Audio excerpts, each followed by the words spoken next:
Hello, my name is Michelle, and you're watching From Surviving to Thriving. Today I want to talk about narcissistic family dynamics, 4 specific aspects of the narcissistic family. I want to read a quote to you that I found on the internet. It's by Pressman and Pressman, The Narcissistic Family, and I quote, "The typical adult from a narcissistic family is filled with unacknowledged anger, feels like a hollow person, feels inadequate and defective, suffers from periodic anxiety and depression, and has no clue about how he or she got that way." That's why information about the dynamics of narcissistic families is so vital to get out there. If you are an adult child of a narcissistic family, you have struggles, difficulties that you don't understand why you have them, and they affect your relationships. They affect your relationship with yourself. And sadly, those that go to a psychologist or a counselor wind up getting help for the depression, the anxiety, the panic attacks, maybe the low self-esteem.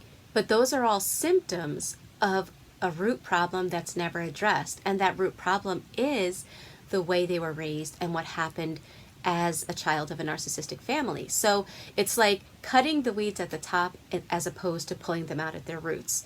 And that's why so many adult children of narcissistic abuse are still suffering decades after even leaving home. Let's talk specifically about 3 dynamics, 3 traits or qualities that exist in families where either one or both of the parents are narcissistic, or one is narcissistic and the other's codependent.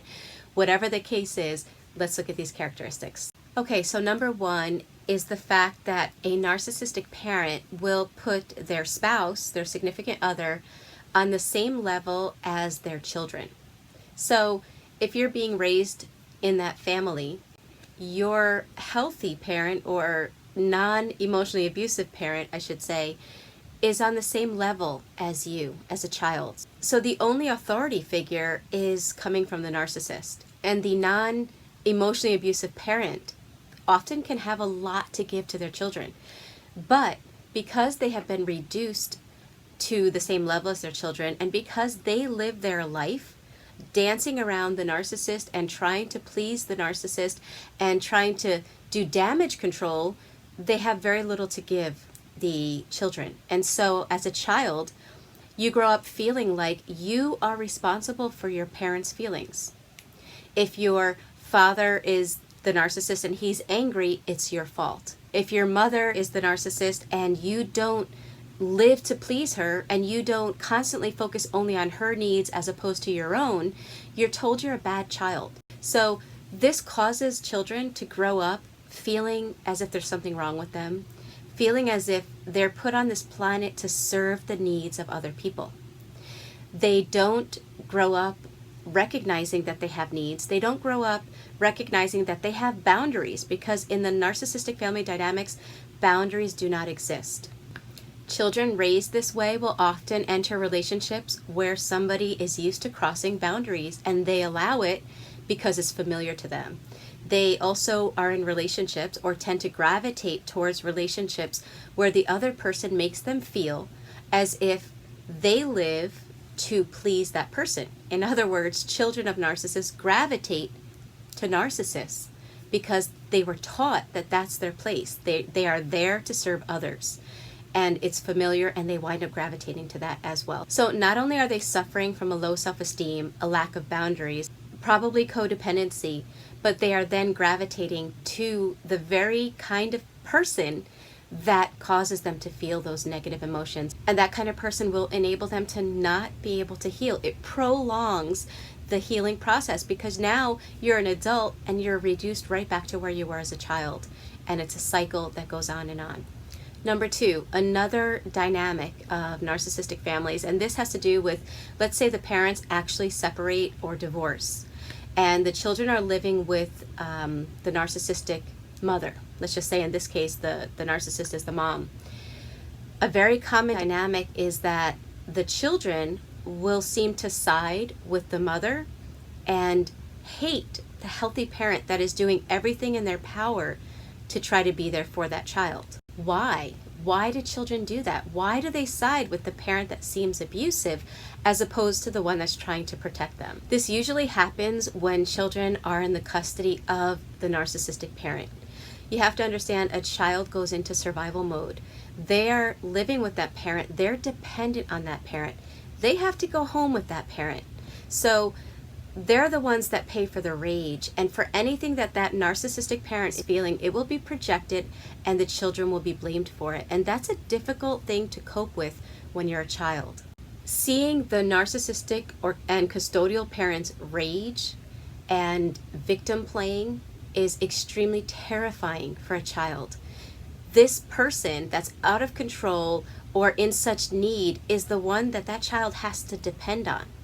Going against that parent would be at a huge disadvantage for that child because they will receive the brunt end of rage and projection and emotional abuse, the breaking down of the self-esteem of the child, because that child will be told that they are bad. And so they go along with the hate of the healthy parent just to keep the narcissistic parent's, quote, love, or just to avoid their wrath.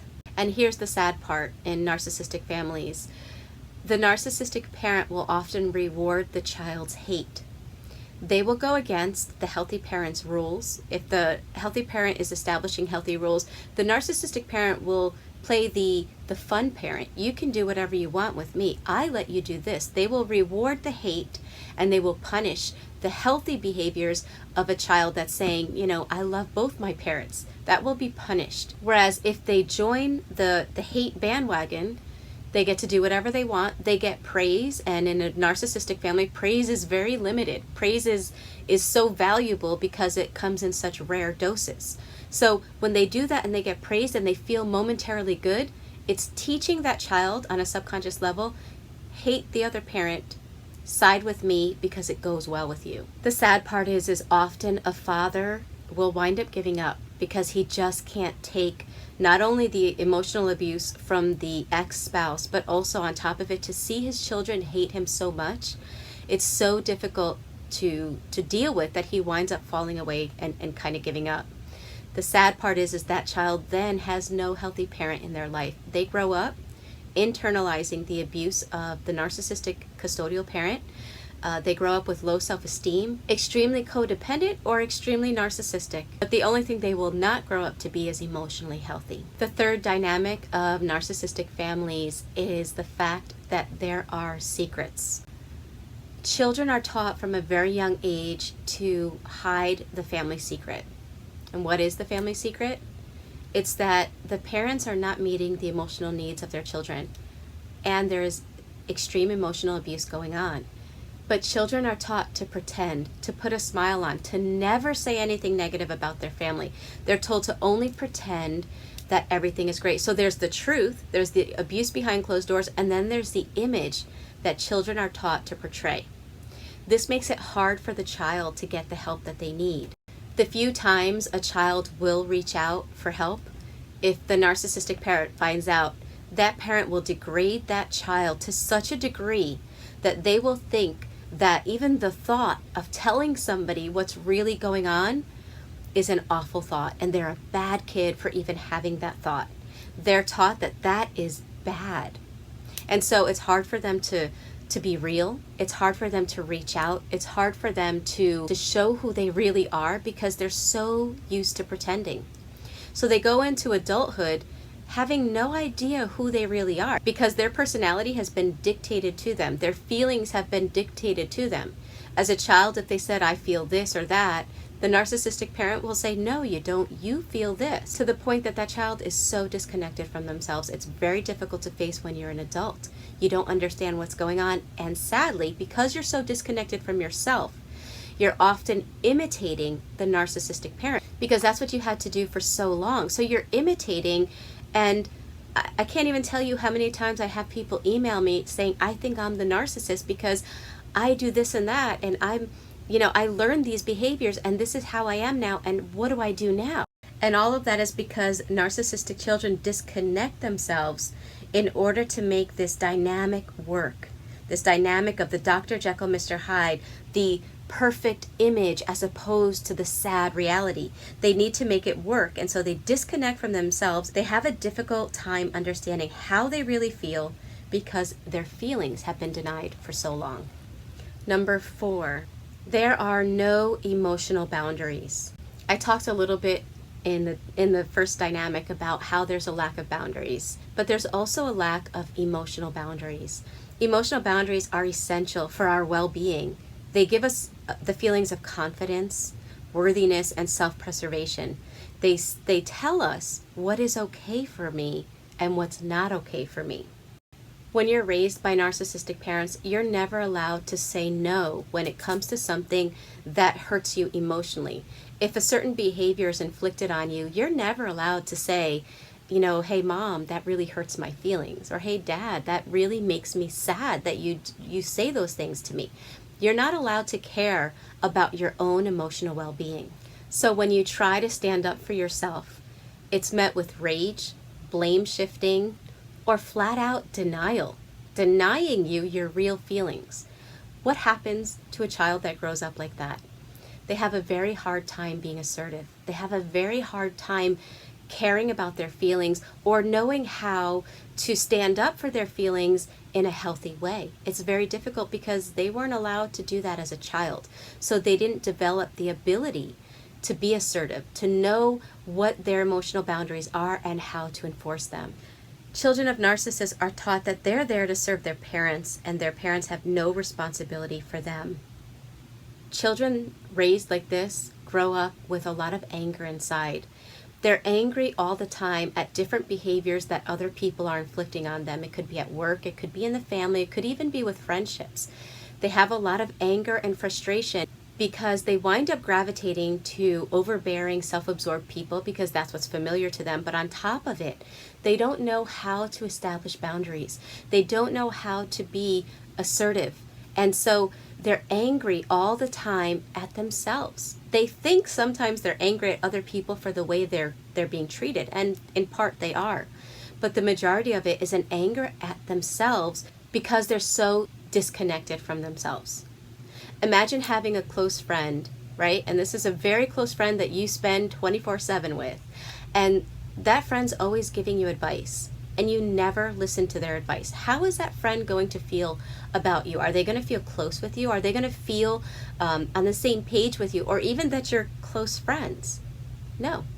Well, that's what happens when we're disconnected from ourselves. Our gut instinct tells us what is good for us and what isn't good for us. But because you were raised, or we were raised in a way that we were never allowed to listen to that gut instinct, we're disconnected from ourselves. And that's where that anger comes from. A part of us is so angry that we never take ourselves into consideration.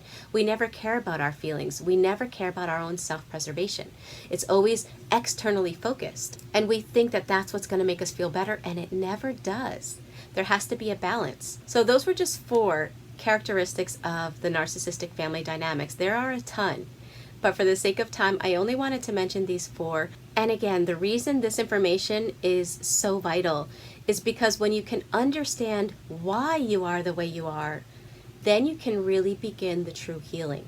Rather than only focusing on symptoms, you can actually start working on the root cause of the problem. And that means in our self-healing, in our healing journey, it involves going back. We can't just focus on how we are at the moment. We can look at our characteristics. We can work on different qualities that we're trying to either increase or decrease. But true healing involves including understanding the past and healing those old childhood wounds in order for us to be able to truly heal at the present.